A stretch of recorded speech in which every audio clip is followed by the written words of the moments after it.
It's about 25 degrees right now, and as you can see behind me, a fair amount of snow cover on the ground.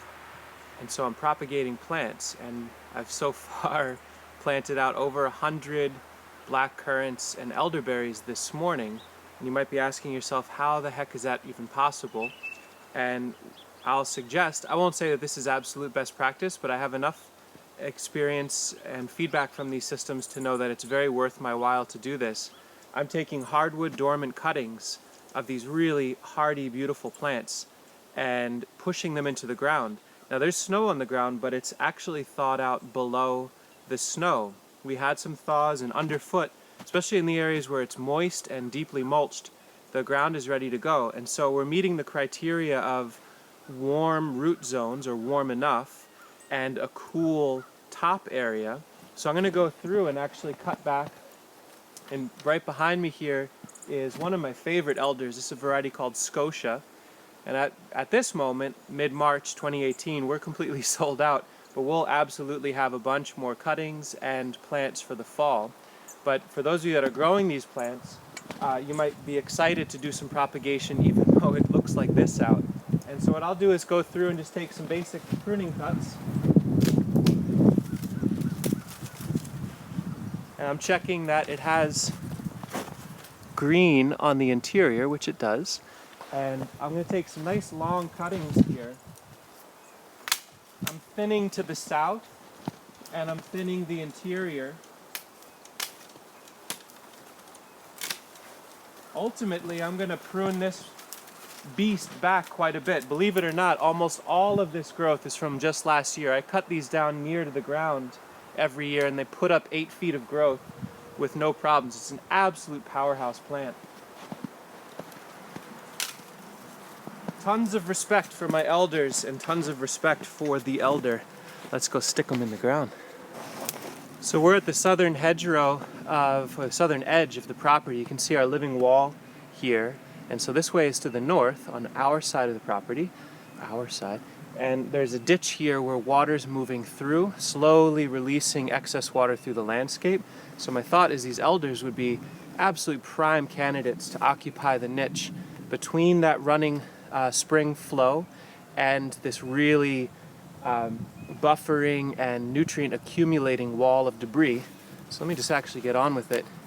Now in our case, since I have enough cuttings, the way I'm going about these is I'll take the whole cutting. Now if you want to do absolute best practice, that's up to you. You can cut right below a node, right above a node. If we sell you or if you buy cuttings, those are the sorts of things you're looking for. But elder is so strong at what it does that I'm going to take this whole long cutting, and this is the part that might seem crazy, right through the snow and into the soft ground below. Almost feels like a poem. Right through the snow and the soft ground below, that's where the elders go. And anyway, I put it in as deep as it'll allow me to push without breaking anything. And now I'm going to cut it above a bud.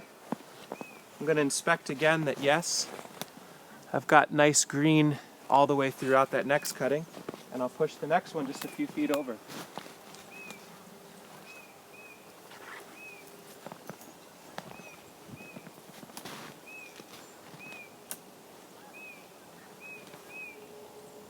Basically feeding them into this muck soil.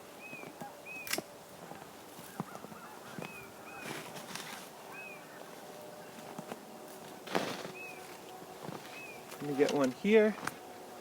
These will actually, within about 2 years, be so full of vegetation that they'll act as a deer protection. Even though they lure deer in and the deer eat them, that plant that you saw me take cuttings from was hammered by deer last year. You'd never know it. It put on massive flowers, tons of fruit, and a huge amount of vegetation that I can propagate with.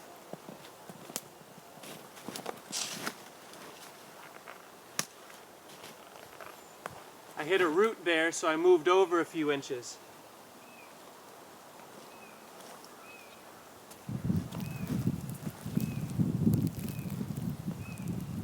I'm going to leave this one nice and long.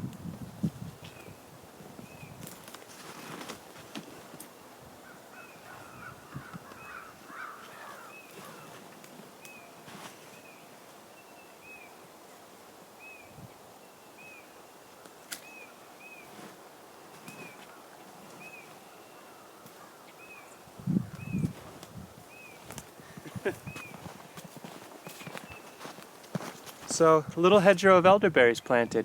I just put in a block of 20 wildwoods. This is Scotia. I'm going to put in John's next. Then I'm going to go through for Bob Gordon and then some wild ones. And I spent some time and I planted out Elderberry, Crusader blackcurrant, and Titania blackcurrant. All of these should be able to root and fruit this year. If we get into a dry time or if they seem like they're struggling, all I need to do is renovate the ditch where the water runs. In fact, you can see, hopefully, the ditch running through. I can dig out more soil and apply it to the base of these stems, and that should help them root. So, pretty fun activity. You know, if the ground was frozen solid, I couldn't do this, but I know we had a thaw, or I was actively transplanting, and then now we've seized up again in the air, and there's snow, but it's kind of fun to get your hands ice cold and pink and swollen this time of year. It's an exciting swing season. It's an exciting moment transitioning. You can feel winter and spring pushing back and forth. Ice cold air and really warm sun. It's the time to start getting these plants going. So we'll see how it goes, but I'm just going to keep on pushing these beautiful beasts into the soil and get them rooted so they can get fruited. Thanks for watching.